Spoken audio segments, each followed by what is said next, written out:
இந்த எபிசோட் ஸ்டார்டிங்கில் நம்ம ஹீரோ கிகாஷி மேலே தெரியாமல் ஒரு பொண்ணு கீழே விழுந்துட்டுருப்பா. அப்போ அவள் என்ன சொல்கிறான்னா, என்னை மன்னிச்சிடுங்க, இங்கே ஏதோ ஒரு வியடான சத்தம் ஒன்று கேட்டுச்சு.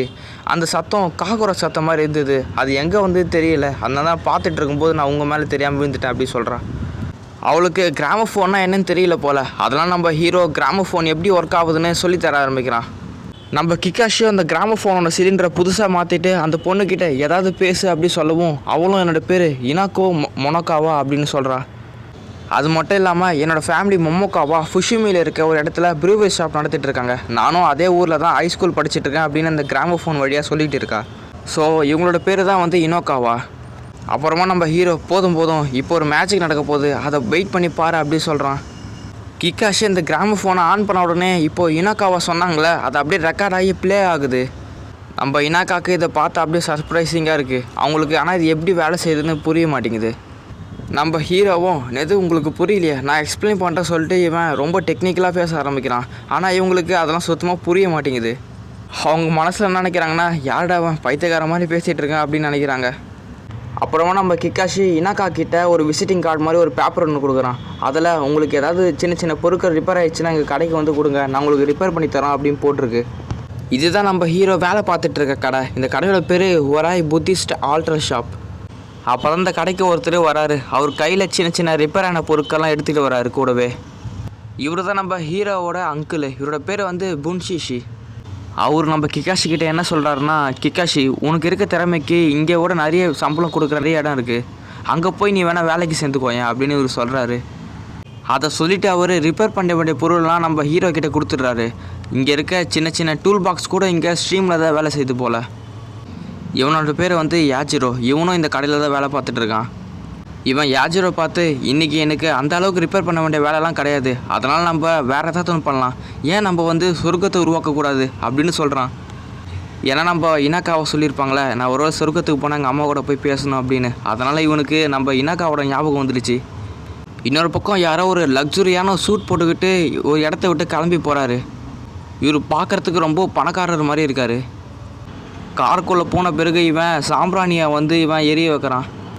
இவன் இது இல்லாமல் வெளியவே போக மாட்டான் போல், எங்கே போனாலுமே இதை கூட எடுத்துகிட்டு போயிட்டு இருக்கான். இந்த பக்கம் இனாக்காவும் அவங்க ஃப்ரெண்ட்ஸும் பேசிட்டு வந்துட்டு இருக்காங்க. அவங்க ஃப்ரெண்ட்ஸு என்ன சொல்கிறாங்கன்னா, இனாக்காவா இன்னைக்கு கிளாஸில் பார்த்தேன், ஏதோ ஒரு விஷயத்த நீ யோசிச்சுட்டே இருந்த போலியே, அப்படி என்ன நீ யோசிச்சுட்டு இருந்த அப்படின்னு அவங்க ஃப்ரெண்டு ஒருத்தங்க இனாக்காவை கிட்டே கேட்குறாங்க. அவங்களும் அது ஒன்றும் இல்லை, நான் இன்றைக்கி ஒரு ஆளை ஒன்று பார்த்தேன், அவன் பார்க்குறதுக்கே ரொம்ப வியடாக இருந்தான் அப்படின்னு சொல்கிறாங்க. அப்படி தான் போகும்போது அந்த இடத்துல அந்த ஒரு பணக்காரன் ஒருத்தர் இருப்பான்ல, அவனோட கார் வந்து வேகமாக இந்த பக்கம் போயிட்டு இருக்குது. அப்படி போகவும் கீழே இருந்த தேங்கி இருந்த தண்ணி இவங்க மேலே பட போகுது. நல்ல வேலை இனக்காவோட இன்னொரு ஃப்ரெண்டு கரெக்டான டைமிங்கில் கொடையை வச்சுட்டாங்க. இவனோட பேர் வந்து யோஷிக்கி. இவன் மிஷோரி கம்பெனியை சேர்ந்தவன், கிட்டத்தட்ட ஓனர் கூட சொல்லலாம். இந்த கம்பெனி தான் வந்து ஸ்ட்ரீம் இன்ஜின்லாம் பெருசாக மேனுஃபேக்சர் பண்ணுறாங்க. இப்போ இவன் இனக்காவோட வீட்டுக்கு மட்டும் தான் இருந்து பேசிகிட்டு இருக்கான். அப்போ தான் நம்ம இனக்காவோட அப்பாவும் வராரு. ஓ யோஷிக்கி நீங்களா, உள்ளே வாங்க அப்படின்னு சொல்லி கூப்பிட்றாரு வேற. இப்போ இவன் எதுக்கு இங்கே வரணும்னா, இனாக்காவோட அக்காவுக்கு என்கேஜ்மெண்ட் ஃபிக்ஸ் ஆகிருக்கு, அதனால் இவன் பார்த்து வாழ்த்து சொல்லிட்டு போக வந்திருக்கான். அது ஒரு விஷயம் இருந்தாலும் இன்னொரு விஷயம் என்னென்னா, இவங்க அப்பா வந்து இவங்கிட்ட நிறைய கடன் வாங்கியிருப்பார், அதை வசூல் பண்ணி போகவும் வந்திருக்கான். இவங்க தான் இனாக்காவோட அக்கா நொரிக்கோ. இவங்களுக்கு தான் இப்போ என்கேஜ்மெண்ட் ஃபிக்ஸ் ஆகிருக்கு. அப்போ தான் இனாக்காவா வீட்டுக்குள்ளே வர போகிறாங்க. ஆனால் அவங்க அப்பா இனாக்காவை பார்த்து திட்டுறாரு. ஏன்னா நீ வந்து உள்ளே வந்துடாத, நீ வந்தாலே ஏதாவது பிரச்சனை பண்ணிக்கிட்டே இருக்க, எங்களை கொஞ்ச நேரம் தொல்லை போகாமல் வேறு எங்கேயாவது போயிட்டு வா அப்படின்னு சொல்கிறாரு. அதுக்கப்புறமா யோஷிக்கியும் அப்புறம் நம்ம இனாக்காவோட அப்பாவும் பேசிகிட்டு இருக்காங்க.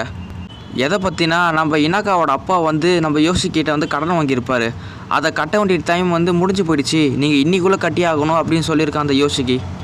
ஆனால் இனாக்காவோட அப்பா என்ன சொல்கிறாருன்னா, நீங்கள் இந்த வருஷம் ஃபுல்லாக டைம் கொடுத்தீங்க, இன்றைக்குள்ளே எப்படி நீங்கள் கட்ட சொல்லலாம் அப்படின்னு கேட்குறாரு. ஆனால் இந்த யோஷிக்கி, ஆமாண்டா சொன்னேன் என்ன, இப்போது நான் எப்போனாலும் கட்ட சொல்லுவேன், நீ கட்டி தான் ஆகணும் அப்படின்னு சொல்கிறான். அதுக்கப்புறமா யோசிக்க இன்னொரு விஷயத்த சொல்கிறான்.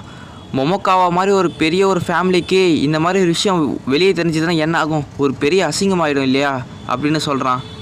அதனால் நான் ஒரு ஐடியா வச்சுருக்கேன், உங்களால் கடனை கட்ட முடியலனா உங்களை ரெண்டாவது பொண்ணை எனக்கு என்கேஜ்மெண்ட் பண்ணி வச்சுருங்க அப்படின்னு சொல்கிறான்.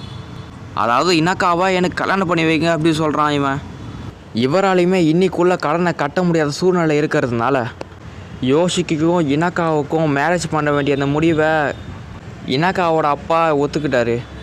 அப்படி அவர் சொன்னவொடனே இவனுக்கு செம்ம ஹாப்பி. அப்படியா, நானும் இனிமேல் உங்கள் ஃபேமிலியில் ஒருத்தன் தான் அப்படின்னு சொல்லிட்டு அங்கே பக்கத்தில் இருக்க ட்ராயரு டெஸ்க்னு சொல்லிட்டு ஏதோ ஒரு விஷயத்த இவனுக்கு தேவைப்படுது போல், அதை தேடிக்கிட்டே இருக்கான். அதுக்கப்புறமா நொரிக்கோ இவங்களோட ரூம்குள்ளே ஏதோ ஒரு விஷயத்த ரொம்ப சேஃபாக வச்சுருக்காங்க. அது வேறு எதுவும் கிடையாது, நம்ம கிக்காஷியோட அண்ணன் செரிக்கோவோட 20th century எலக்ட்ரிக் கேட்டலாக் தான் அது. அதை எடுத்துகிட்டு வரும்போது இனக்காவா அங்கே ஏதோ ஒரு பொருள் மேலே தடுக்கி விழுந்து கீழே விழுந்து கிடக்காங்க.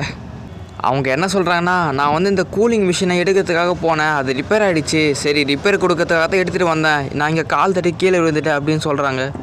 நான் இன்றைக்கி ஒரு ஆளை பார்த்தேன், கிக்காஷி சக்கமோட்டோன்னு. அவன் வந்து இந்த மாதிரி பொருட்களை ரிப்பேர் பண்ணுவான், அவங்ககிட்ட கொடுக்கறதுக்காக தான் நான் எடுத்துகிட்டு போகிறேன் அப்படின்னு சொல்கிறாங்க.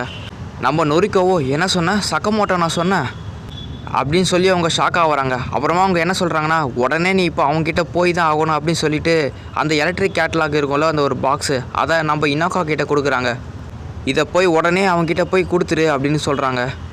அவங்க எடுத்துகிட்டு போகும்போது ஒரு பைல்வான் மாதிரி 7 அடி உயரத்துக்கு ஒருத்தர் வராரு. இவரோட பேர் தான் வந்து கெங்கோ. இவர் தான் நம்ம நொரிக்கோவை என்கேஜ் பண்ணியிருக்காரு, அதாவது இவங்கள தான் வந்து நொரிக்கோ கல்யாணம் பண்ண போகிறாங்க. இந்த பக்கம் ரிப்பேர் ஷாப்பில் கிக்காஷி நம்ம யாச்சிரோ கிட்டே என்ன சொல்கிறான்னா, என்னடா யாச்சிரோ, நான் சொன்ன வேலையை முடிச்சிட்டியா? முடிச்சிட்டேன், நீ அந்த பேரடைஸை வரையதானே சொன்னேன், நான் கிட்டத்தட்ட முடிய போகுது அப்படின்னு சொல்கிறான்.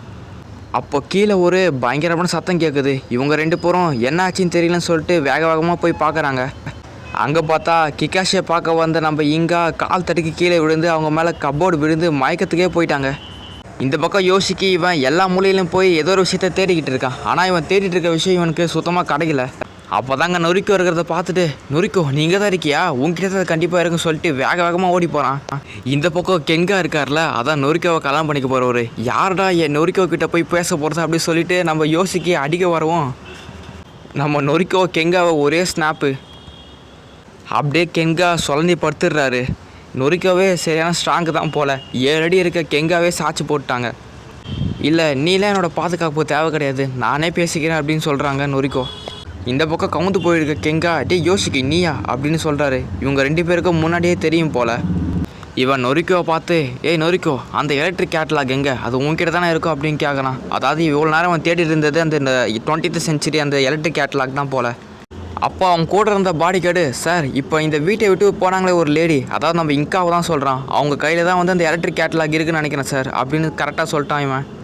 யோசிக்கையும் அப்படியே அவகிட்ட தான் இருக்கா, இப்போ அவளை நான் பார்க்க போகிறேன் அப்படின்னு சொல்லிட்டு இப்போ இங்காவை பார்க்க போகிறான் இவன். இங்கே கிக்காஷோட ரிப்பேர் ஷாப்பில் இங்கா இப்போ தான் மயக்கத்துலேருந்து கண்ணை முழிக்கிறாங்க. இங்கே ஒரே இருட்டாக இருக்குது, இவங்களுக்கு கண்ணே தெரியல. இவங்க என்ன நினச்சிக்கிறாங்கன்னா, நான் செத்து போயிட்டேனா, நான் இப்போ சொர்க்கத்தில் தான் இருக்கேனா அப்படின்னு யோசிக்கிறாங்க இவங்க. அப்போது இருண்டு போன இடத்துல பிரகாசமான ஒரு வெளிச்சம். கிக்காஷும் யோஜிரோவும் லைட்டை டெஸ்ட் பண்ணி பார்த்துட்ருக்காங்க. அந்த வெளிச்சம் தான் அது. அந்த லைட்டோட வெளிச்சம் அப்படியே பயங்கரமாக பரவி இங்காக்கு முன்னாடி ஒரு பிக்சர் ஒன்று இருக்குது. அது என்ன பிக்சர்னால் வந்து புத்தர் குழந்தையாக இருக்கும்போது இருந்த பிக்சர் அது. இதை தான் கிக்காஷியும் நம்ம யோஜிரோவும் பேரடைஸ் சொல்லி வரைஞ்சிட்டு இருப்பாங்க இவ்வளோ நேரமாக. அவ்வளோதான், இங்கா வந்து கன்ஃபார்ம் பண்ணிட்டாங்க, நான் இப்போ சொர்க்கத்தில் தான் இருக்கேன் போல் அப்படின்னு. இங்கே வந்து சொர்க்கத்தில் இருக்க நினச்சி அவங்க அம்மா கிட்டே பேசுகிற மாதிரி இவங்க ப்ரேயர் பண்ணிகிட்டு இருக்காங்க. இதை வந்து கிக்காஷி ரகசியமாக பார்க்குறான். அவ்வளோதான், பையன் கற்பனை உலகத்துக்கே போயிட்டான். இவனும் இங்காவும் நான் டான்ஸ் ஆகிற மாதிரிலாம் அவன் கற்பனை பண்ணி பார்த்துக்கிறான். தலைவன் கற்பனையிலே வந்து அந்த பிளாக் கலர் ஸ்க்ரீனை வந்து கலைச்சி விட்டுட்டான்.